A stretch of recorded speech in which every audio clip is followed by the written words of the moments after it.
Hello, guys. Genesis 30. I will read some verses before the last verses in chapter 29 so we understand better what's going on in chapter 30, okay?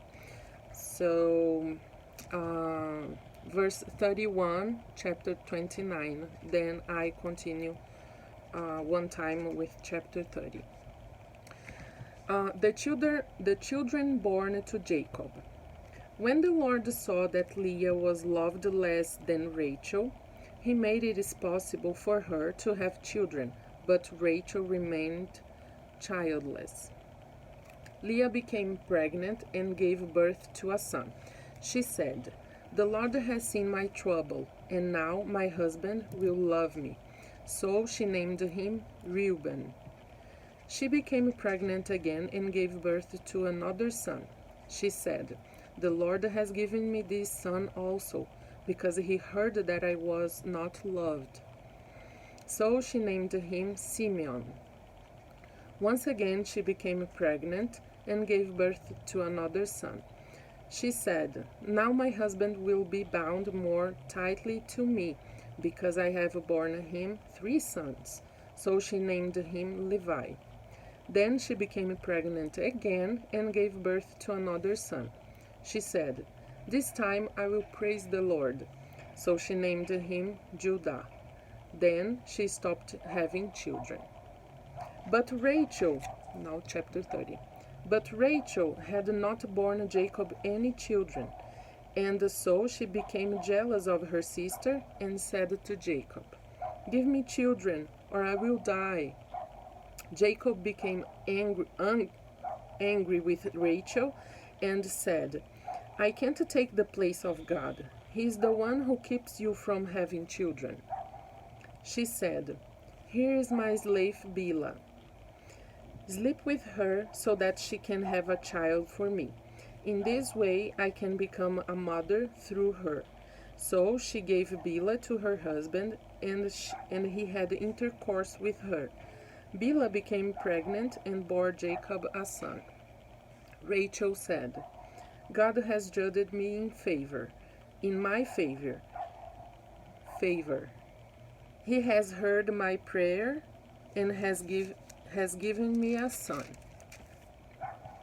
So she named him Dan. Bilhah became pregnant again and bore Jacob a second son. Rachel said, "I have fought a hard fight with my sister, but I have won." So she named him Naphtali. When Leah realized that she had stopped having children, she gave her slave Zilpah to Jacob as his wife. Then Zilpah bore Jacob a son. Leah said, "I have been lucky." So she named him Gad. Zilpah bore Jacob another son, and Leah said, "How happy I am!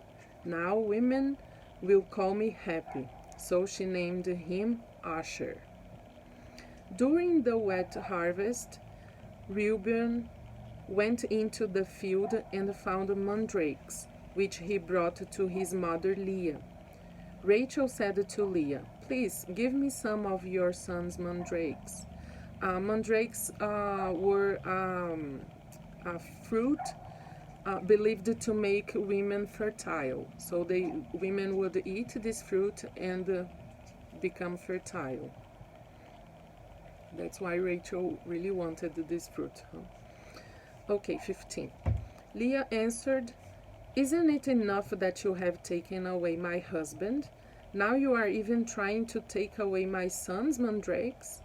Rachel said, "If you will give me your son's mandrake, you can sleep with Jacob tonight."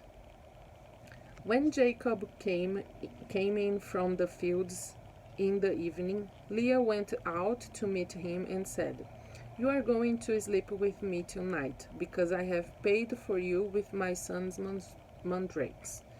So he had intercourse with her that night. God answered Leah's prayer, and she became pregnant and bore Jacob a 5th son. Leah said, "God has given me my reward, because I gave my slave to my husband." So she named her son Issachar. Leah became pregnant again and bore Jacob a sixth son. She said, God has given me a fine gift. Now my husband will accept me because I have borne him six sons. So she named him Zebulun. Later she bore a daughter, whom she named Dinah. Then God remembered Rachel. He answered her prayer and made it possible for her to have children. She became pregnant and gave birth to a son. She said, God has taken away my disgrace by giving me a son. May the Lord give me another son. So she named him Joseph. Jacob's bargain with Laban. After the birth of Joseph, Jacob said to Laban, let me go so that I can return home. Give me my wives and children that I have earned by working for you, and I will leave. You know how well I have served you. Laban said to him, let me say this.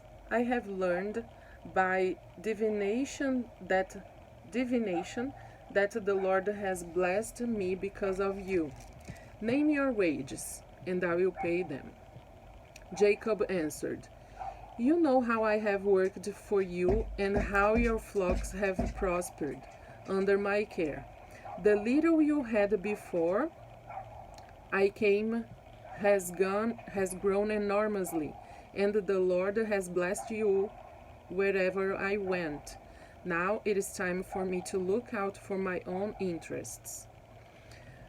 What shall I pay you? Laban asked. Jacob answered, I don't want any wages. I will continue to take care of your flocks if you agree to this suggestion. Let me go through all your flocks today and take every black lamb and every spotted or speckled young goat. That is all the wages I want. In the future, you can easily find out if I have been honest. When you come to check up on my wages, if I have any goat that isn't speckled or spotted, or any sheep that isn't black, you will know that it has been stolen. Laban answered, agreed. We will do as you suggest. But that day, Laban removed the male goats that had stripes or spots, and all the females that were speckled and spotted, or which had white on them. He also removed all the black sheep. He put his sons in charge of them, and then went away from Jacob with this flock as far as he could travel in 3 days. Jacob took care of the rest of Laban's flocks. So, I think Laban really wanted him to stay longer because he took away the flock which had the characteristics Jacob wanted as a wage. With a father-in-law like that, you don't need enemies, right? 37. Jacob got green branches of poplar, almond, and plane trees and stripped off some of the bark so that the branches had white stripes on them. He placed these branches in front of the flocks at their drinking troughs. He put them there because the animals mated when they came to drink. So when the goats bred in front of the branches, they produced young that were streaked, speckled, and spotted. Jacob kept the sheep separate from the goats and made them face in the direction of the streaked and black animals of Laban's flock. In this way, he built up his own flock and kept it apart from Laban's. When the healthy animals were mating, Jacob put the branches in front of them at the drinking troughs, so that they would breed among the branches. But he did not put the branches in front of the weak animals. Soon Laban had all the weak animals and Jacob all the healthy ones. In this way, Jacob became very wealthy. He had many flocks, slaves, camels, and donkeys.